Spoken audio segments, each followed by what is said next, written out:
दोस्तों, हमारे पहले दोनों वीडियोस पे आप सबने इतना प्यार दिया और कई लोगों ने हमसे पूछा कि एक वक्त पे जो कनाडा सपना था वो कैसा दिखता था। तो आज हम लाए हैं इस वायरल सीरीज का पार्ट 3, जिसपे हम बताएंगे कि क्राइसिस से पहले का कनाडा कैसा था। एक वक्त था जब कनाडा को इमिग्रेंट्स का स्वर्ग माना जाता था। 1980 से लेकर 2015 तक ये देश दुनिया भर के लोगों के लिए एक ड्रीम डेस्टिनेशन था। इमिग्रेशन सिस्टम इतना ट्रांसपेरेंट था कि पीआर लेना मुश्किल नहीं, एक वेल डिफाइंड प्रोसेस होता था। इमिग्रेशन पॉइंट सिस्टम फेयर था और स्किल्ड लोगों को इजीली वेलकम किया जाता था। पीआर मिलते ही लोगों को फुल राइट्स मिलते थे, हेल्थ केयर, जॉब्स, एजुकेशन, सब कुछ। आप एक नए देश में नई जिंदगी की शुरुआत कर सकते थे बिना किसी मेजर स्ट्रगल के। तब न सिर्फ पॉलिसी स्ट्रॉन्ग थी बल्कि पब्लिक ओपिनियन भी इमिग्रेंट्स के फेवर में होता था। ये वही कनाडा था जहां आके लोग कहते थे अब जिंदगी सेट है। दोस्तों, आज जिसका हेल्थ केयर सिस्टम कोलैप्स के करीब है, वही कनाडा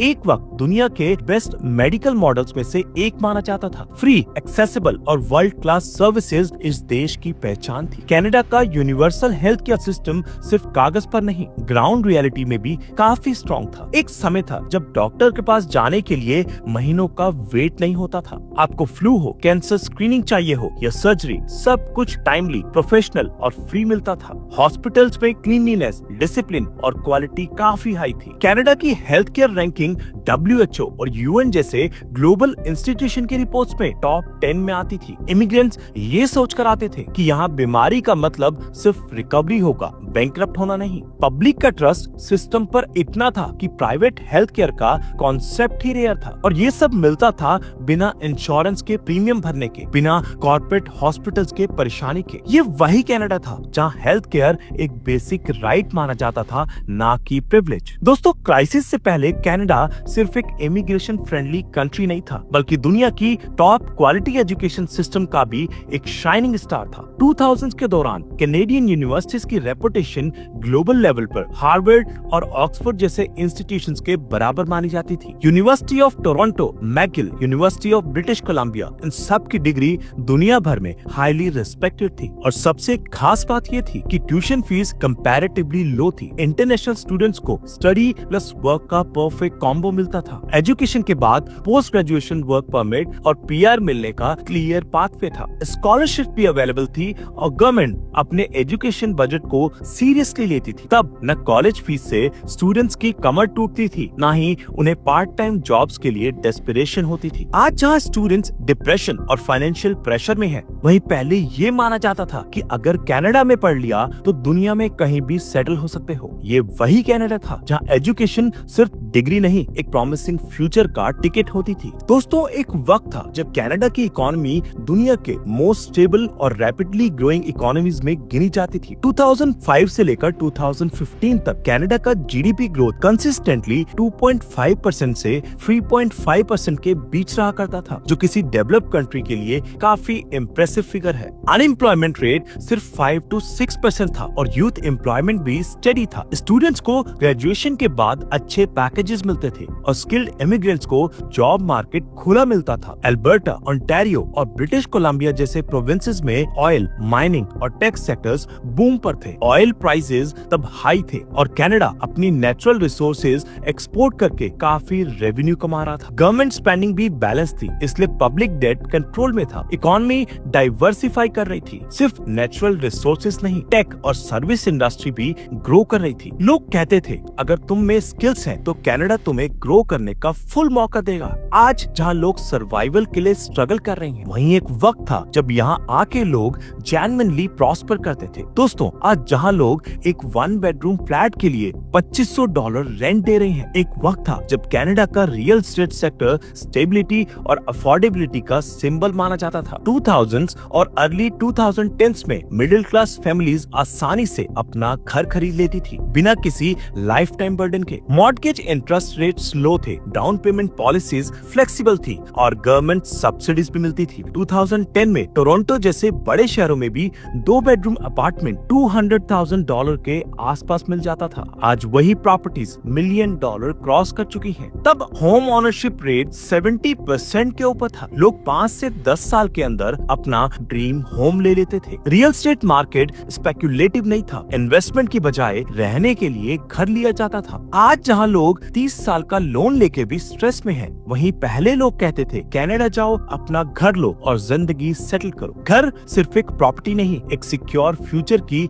गारंटी होती थी। ये वही कनाडा था जहाँ अपना एक छोटा सा मकान बनाना मुश्किल नहीं, एक अचीवेबल गोल था। दोस्तों, जहाँ आज कनाडा के बड़े शहरों में सड़क पर चलते हुए लोग इनसिक्योर महसूस करते हैं, एक समय था जब इस देश को दुनिया के सबसे पीसफुल और सेफ कंट्रीज में टॉप रैंक दिया जाता था।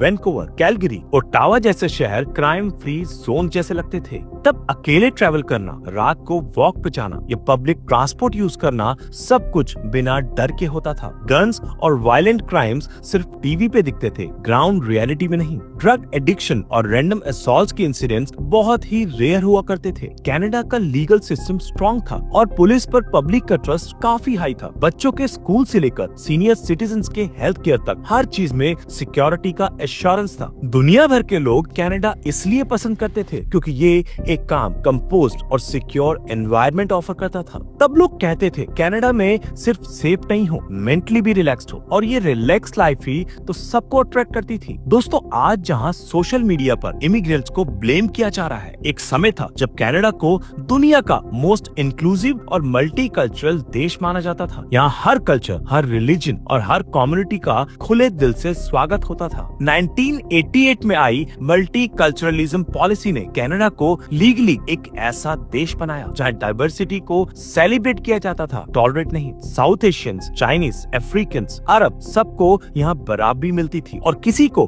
दूसरे से अलग नहीं समझा जाता था। पब्लिक स्कूल्स में मल्टीपल लैंग्वेज सिखाई जाती थी। फेस्टिवल्स जैसे Diwali, Eid, lunar new year public spaces में ओपनली सेलिब्रेट किया जाता था। डिस्क्रिमिनेशन के अगेंस्ट स्ट्रॉन्ग लॉज थे और इक्वालिटी को सीरियस लिया जाता था। कनाडा का मोटो था यूनिटी इन डाइवर्सिटी। इमिग्रेंट्स को सिर्फ स्किल्ड लेबर के रूप में नहीं, एक कम्युनिटी मेंबर के रूप में ट्रीट किया जाता था। तब लोग कहते थे कनाडा में कोई आउटसाइडर नहीं होता, और ये फीलिंग ही लोगों को यहाँ बसने पर मजबूर करती थी। दोस्तों, आज जहाँ वैंकूवर और टोरंटो जैसे शहर पोल्यूशन और ओवर क्राउडिंग से जूझ रहे हैं, एक समय था जब कनाडा की सिटीज को दुनिया के सबसे क्लीन और इको फ्रेंडली सिटीज में काउंट किया जाता था। ये देश सिर्फ डेवलपमेंट नहीं, नेचर को प्रिजर्व करने के लिए भी मशहूर था। कनाडा के शहरों में ग्रीन स्पेसेस हर दूसरे ब्लॉक पर मिलते थे। Parks, biking trails, clean reverse और ब्रीथेबल एयर काफी कॉमन चीजें थी। रिसाइकलिंग प्रोग्राम्स और वेस्ट मैनेजमेंट इतने स्ट्रिक्ट थे कि पब्लिक को भी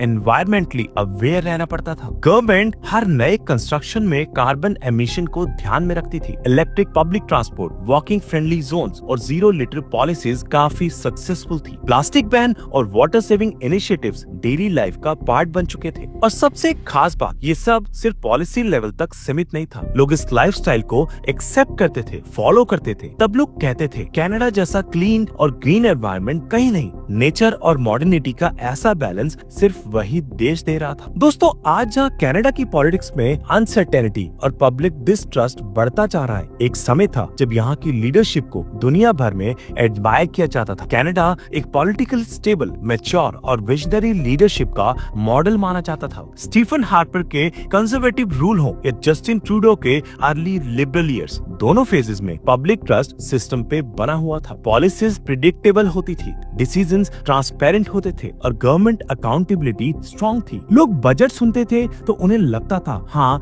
ये हमारे लिए ही है। मीडिया और जुडिशरी इंडिपेंडेंट थे और करप्शन केसेस रेयर हुआ करते थे। पॉलिटिकल लीडर्स पर्सनल इमेज से ज्यादा पब्लिक सर्विस के लिए जाने जाते थे। और सबसे बड़ी बात, लीडरशिप में कंसिस्टेंसी थी जिसका डायरेक्ट इम्पैक्ट इकोनॉमी और सोसाइटी दोनों पे पड़ता था। तब लोग कहते थे कनाडा की सरकार से झगड़ा नहीं, भरोसा होता है। आज जहां पीएम रिजाइन कर रहे हैं और पब्लिक डिसअपॉइंटेड है, वहीं एक वक्त था जब पीएम का मतलब होता था प्रोग्रेस और प्रोटेक्शन। दोस्तों, आज जहां लोग कनाडा से निकलने की सोच रहे हैं, एक वक्त था जब दुनिया भर के लोग सिर्फ एक ड्रीम लेकर यहाँ आते थे, कैनेडियन ड्रीम। एक ऐसी लाइफ जहाँ सेफ एनवायरनमेंट हो, स्टेबल इनकम हो, फ्री हेल्थ केयर हो और बच्चों के लिए वर्ल्ड क्लास एजुकेशन। तब लोग कहते थे कनाडा जा रहे हो, वाह, जिंदगी बन गई, क्योंकि यहाँ स्ट्रगल कम था और सिस्टम सपोर्ट करता था। मिडिल क्लास क्लास फैमिलीज को भी रिस्पेक्ट मिलती थी। एक ऑनेस्ट इंसान अपने दम पे यहाँ अपना घर ले सकता था, फैमिली रेस कर सकता था और रिटायरमेंट के लिए सिक्योर हो सकता था। ये ड्रीम सिर्फ एक इल्यूजन नहीं था, ये ग्राउंड रियलिटी थी। इमिग्रेशन के बाद